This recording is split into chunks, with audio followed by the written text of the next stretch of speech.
Hello friends, today సమర్పించు market set క్లోజ్కి స్వాగతం. ఇక ఈరోజు ఒక ఫెంటాస్టిక్ డేగా చెప్పుకోవచ్చు. బట్ గ్లోబ్ వైజ్ మన మార్కెట్స్ మాత్రం అంత చీర్ చేయలేకపోయిందని చెప్పొచ్చు. ఎందుకంటే మనం నిన్న చూసాం, ఫెడ్ మీటింగ్ తర్వాత అయితే డౌలో ఒక బిగ్ ర్యాలీ వచ్చిందో, ఆల్మోస్ట్ 400 పాయింట్స్ ర్యాలీ రావటం చూసాం. అదేవిధంగా నాస్డాక్లో close to about 300 points rally రావటం చూసాం. సో జనరల్లీ ఇలాంటి ర్యాలీస్ వచ్చినప్పుడు మన మార్కెట్స్ కూడా at least 250-300 points gap up open అయ్యి దానిపైన క్లోజ్ అవటం చూసాం. బట్ ఈరోజు ఏం జరిగింది అంటే కనుక ప్రాబ్లీ మనకి రెసిస్టెన్స్ పాయింట్స్ ఏవైతే ఉన్నాయో అవి దాటలేకపోయింది. సో మనం గత కొన్ని రోజులుగా చెప్పుకుంటున్న 22,084 ఏదైతే 20-డే మూవింగ్ యావరేజ్ ఉందో అది ఈరోజు దాటలేకపోయింది. అండ్ ఈరోజు ఇంకోటి ఏంటంటే bank Nifty weekly options expiry కూడా. అంటే మార్కెట్లో హయ్యర్ లెవెల్స్లో సెల్లింగ్ అట్రాక్ట్ అవుతుంది అనడానికి ఒక క్లియర్ నిదర్శనం. ఇన్ఫాక్ట్ మనకి డౌ జోన్స్ ఫ్యూచర్స్ ఏమైనా వీక్ అయినాయి అంటే కూడా అది కూడా లేదు. డౌ జోన్స్ ఫ్యూచర్స్ చూస్తే కనుక ఈవెన్ నౌ కూడా అబౌట్ 150 పాయింట్స్ ప్లస్లో ట్రేడ్ అవుతుంది. అంటే totally Indian markets are detach from the globe అని చెప్పుకోవచ్చు. సో ఐ థింక్ మన markets they will go in their own direction అని చెప్పొచ్చు. సో నిఫ్టీ పరంగా మనం చూస్తే కనుక ఈరోజు opening almost 120 points gap up open అయినప్పటికీ 22,080 ఏదైతే ఉందో అది హై ఫామ్ అవటం జరిగింది. అండ్ టోటల్ ప్లే మనకి ఈరోజు 22,000 ఆప్షన్స్లోనే ఎక్కువ ప్లే చేసిందని చెప్పొచ్చు. అంటే స్మార్ట్ మనీ ఏదైతే ఉందో అది 22,000 కాల్ ఆప్షన్, పుట్ ఆప్షన్ దగ్గర ప్లే చేసింది. అండ్ ఆల్మోస్ట్ 22,014 దగ్గర క్లోజ్ అయినప్పటికీ బిలో 20-డే మూవింగ్ యావరేజ్ దగ్గర క్లోజ్ అవటం చూసాం, which is 22,084.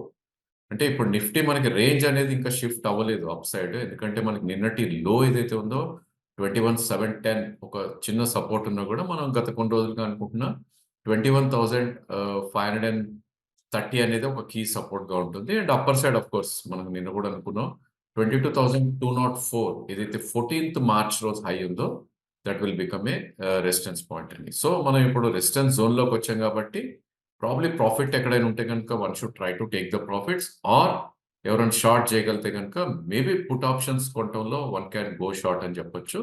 But stop loss అనేది 22,204 పైన క్లోజ్ అయిన రోజు ప్రాబ్లీ అది స్టాప్ లాస్ ని ఎగ్జిక్యూట్ చేయాలి.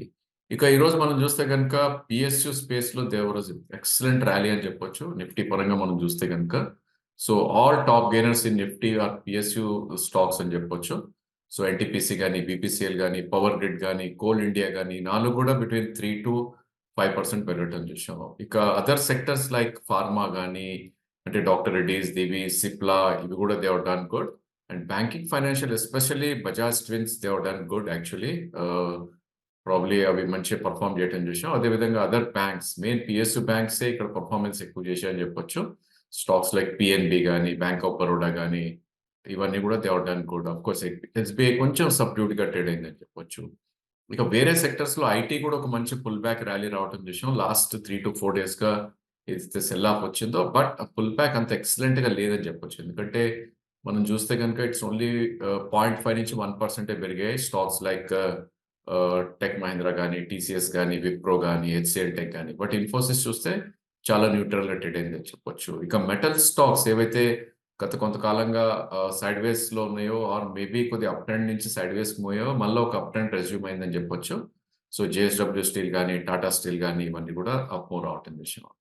ఇక ఆటో సెక్టర్ లో సబ్డ్యూడ్ గా ఉందని చెప్పొచ్చు. బాగా బీట్ అండ్ డౌన్ అయిన టాటా మోటార్స్ కొద్దిగా పెరిగినప్పటికీ other stocks like Hero Motor and Bajaj Auto ఏదైతే నిన్న కొద్దిగా అప్ మూవ్ వచ్చా వాటిలో కరెక్షన్ రావడం చూసాం.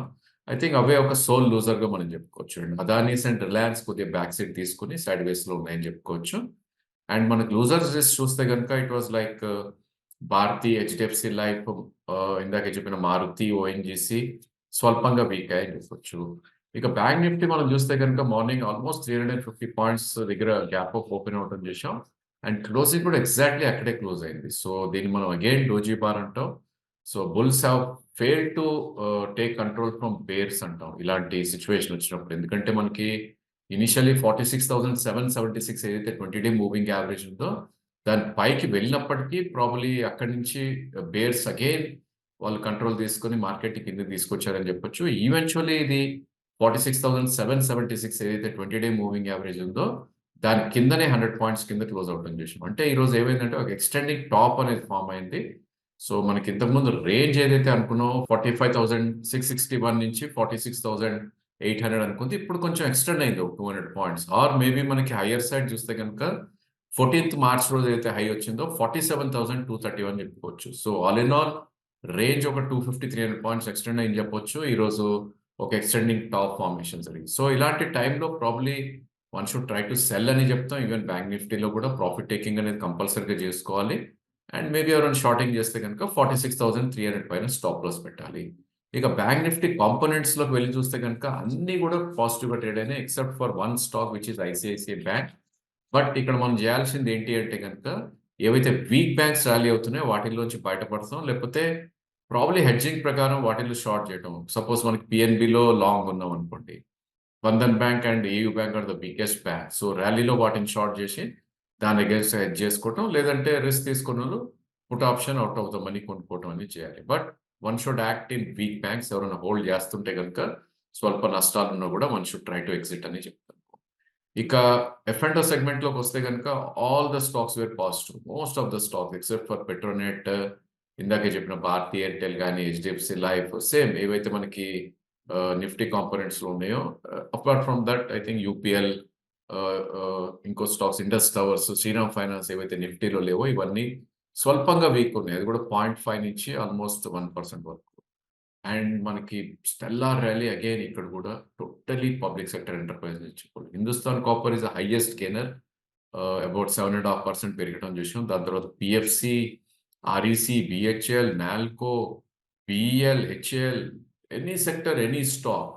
సో మనకి నిఫ్టీలో కూడా అదే చూసాం, బ్యాంక్ నిఫ్టీలో కూడా అదే చూసాం, ఈవెన్ ఎఫ్ఐడోలో కూడా అదే చూస్తున్నాం. అంటే పబ్లిక్ సెక్టర్ ఫండ్స్ ఏవైతే ఉన్నాయో, PS public sector enterprise funds, dedicated funds ఏవైతే ఉన్నాయో అవి డెఫినెట్గా మాపప్ చేశాయని చెప్పొచ్చు. సో ఇంట్లో గుడ్ థింగ్ ఏంటంటే కనుక it's not like a major buying అని చెప్పలేము, ఎందుకంటే వాల్యూమ్స్ అంత హ్యూజ్ లేవు.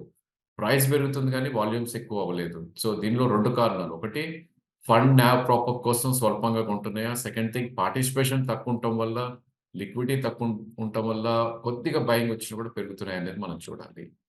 ఇక క్యాష్ సెగ్మెంట్ లో ప్రాబ్లీ అదే సీన్ మనం చూస్తున్నాం. So most of the stocks ఏవైతే బీట్ అండ్ డౌన్ ఉన్నాయో వాటిల్లో we have seen excellent moves. In fact realty space లో అండ్ ఇన్ఫ్రాస్ట్రక్చర్ లో ఐఆర్బి కానీ, ఎన్సిసి కానీ, శోభా కానీ ఇవన్నీ అరౌండ్ 10% కూడా అప్ సైడ్ మూవ్ అవటం చూసాం. ఇన్ఫాక్ట్ వీటిలో కూడా వాల్యూమ్స్ అనేది అంత గ్రేట్ లేవు. ఆఫ్ కోర్స్ నిన్నటి వాల్యూమ్స్ తో కంపేర్ చేస్తే డబల్ అయినప్పటికీ జనరలీ మనకు వాల్యూమ్ బ్రేక్అవుట్ అంటే 5 to 6 times వాల్యూమ్ అయితేనే దాన్ని మనం వాల్యూమ్ గా కన్సిడర్ చేస్తాం. ఇంకా అదర్ స్టాక్స్ లైక్ బిఎస్సి కానీ, సిడిఎస్ఎల్ కానీ ఇవన్నీ కూడా క్లోజ్ టు 8 to 10% కూడా పెరగటం చూసాం. ఇక అదర్ నేమ్స్ లైక్ లాయిడ్ కానీ, రికో కానీ, రాజ్ రతన్, గ్రావిటా ఇవన్నీ కూడా కొద్దిగా స్వల్పంగా పెరగటం చూసాం. సో 2 స్టాక్స్ మనకి ఇంట్రెస్టింగ్ గా ఉన్నాయి ఈరోజు మనం చెప్పుకోవాలంటే కనుక. One is HEG. మనం గత వీడియోలో కూడా చెప్పడం జరిగింది, మార్కెట్ పడినప్పుడు తక్కువ పడి పెరిగినప్పుడు ఎక్కువ పడిన స్టాక్స్ లో వి షుడ్ ఇన్వెస్ట్ అని. సో అదే గోల్ ఈరోజు HEG it has proved actually. So మనకి again it has try to pierce last weeks high ఏదైతే 1925 ఉందో అది బ్రీచ్ చేసే ప్రయత్నం చేసింది. బట్ లాస్ట్ 3 days గా మార్కెట్ పర్సన్ చూస్తే కనుక it has never beach the 20-day moving average. So again this would come as a buy, ఎందుకంటే 1770 is a great support stock కి. సో స్వింగ్ హై మనం చూస్తే కనుక 2011. సో ఒకవేళ 2011 దాటింది అంటే కనుక మేబీ ఇది 2250, 23 దాకా కూడా వెళ్ళే ఛాన్స్ ఉంది. ఈ స్టాక్ ని డెఫినెట్లీ వాచ్ లిస్ట్ లో పెట్టుకుని అప్ టు 1780 అక్యూములేట్ చేయమంటాను. బట్ యాజ్ ఎ ట్రేడర్ మనకు స్టాప్ లాస్ ఇస్ మస్ట్, ఎందుకంటే without stop loss trader survive అవ్వలేడు కాబట్టి. సో 1680 కింద క్లోజింగ్ బేసిస్ స్టాప్ లాస్ పెట్టుకోమని సజెస్ట్ చేస్తాం. Because it's a high beta stock and news driven stock కాబట్టి stop loss కొద్ది దూరంగా అని చెప్పొచ్చు. ఇంకా అదర్ స్టాక్ ఏదైతే మనం గత వారంలో కూడా చెప్పుకున్నామో రికో ఆటో, అది కూడా సేమ్ ఇదే కోక్ ఫిట్ అవుతుంది. సో ఈ స్టాక్ ని కూడా probably one should try to accumulate.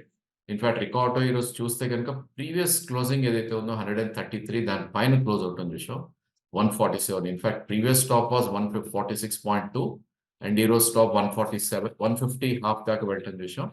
So ఇవాళ క్లోజింగ్ కూడా 147. సో అన్ని పారామీటర్స్ కూడా ఈ స్టాక్ కూడా ఫిట్ అయ్యాయి. సో దీనిలో ఏంటంటే ఓన్లీ స్వింగ్ లో will act as a great support which is 127. And ఇప్పుడు అన్చార్టెడ్ జోన్ లో ఉంది, multi year high and fresh breakouts వచ్చాయి కాబట్టి ఈ స్టాక్ ఇక్కడ నుంచి కూడా 15 to 20% పెరిగే ఛాన్సెస్ ఉంది. సో రికార్డ్ అని స్క్రీన్ లో పెట్టుకుని ప్రాబ్లీ 147 నుంచి మేబీ స్వింగ్ లో ఏదైతే ఉందో 127 వరకు అక్యూములేట్ చేయమని సజెస్ట్ చేస్తాను. బట్ 122 కింద స్టాప్ లో స్ట్రిక్ట్ గా పెట్టుకోవాలి. మేబీ 20% అంటే ఒక 140 మన average cost in case it comes to 135. I think probably risk reward is very great ఆ స్టాక్‌కి. అండ్ ఈ స్టాక్‌ని డెఫినెట్‌లీ వాచ్ లిస్ట్‌లో పెట్టుకొని డిప్స్‌లో కొనే ప్రయత్నం చేసుకోవచ్చు. అండ్ స్టాక్స్ నిన్న ఏవైతే బిగ్ మూవ్స్ వచ్చాయో probably stocks like Metro Brand గాని, రెయిన్‌బో గాని, otherwise Naukri, Paytm last couple of డేస్‌గా పెరుగుతున్నాయి. స్వెలెక్ట్ ఇవన్నీ కూడా స్వల్పంగా రిట్రేస్ అయ్యాయి. Of course not big downward moves. Maybe కొన్ని స్టాక్స్ మనం చూస్తే గనుక అబౌట్ 1.5% నుంచి 3% దాకా డౌన్ అవటం చూసాం. సో ఐ థింక్ ఇక్కడి నుంచి మనకి మార్కెట్ సైడ్ వేస్‌లోనే ఎళ్ళే ఛాన్సెస్ ఉంటుంది. అగ్రెసివ్ ర్యాలీ అయితే ఉండకపోవచ్చు. But definitely year end consideration ఉంటాయి. నావ్ ప్రాప్ అప్ గాని, రిటైల్ ఇన్వెస్టర్స్ అండ్ హెచ్ఎన్ఐస్ కూడా పెద్ద పార్టిసిపేషన్ ఉండదు. Next week again truncated week ఉంది కాబట్టి one should be very, very careful in stock selection. And stop losses కూడా స్ట్రిక్ట్‌గా పెట్టుకోవాలి. అండ్ ఇట్లాంటి టైంలో profit booking is very, very important actually. So ఎక్కడైతే ప్రాఫిట్స్ ఉన్నాయో డెఫినెట్‌లీ ఆ ప్రాఫిట్స్‌ని తీసుకోవాలి. ఎందుకంటే మనకి రానున్న రోజుల్లో రిజల్ట్స్ వస్తాయి. Ah, ah, company results April నుంచి స్టార్ట్ అవుతాయి కాబట్టి ఇవన్నీ కూడా మనం we should do the exercise అని నా suggestion. Thank you for watching the video.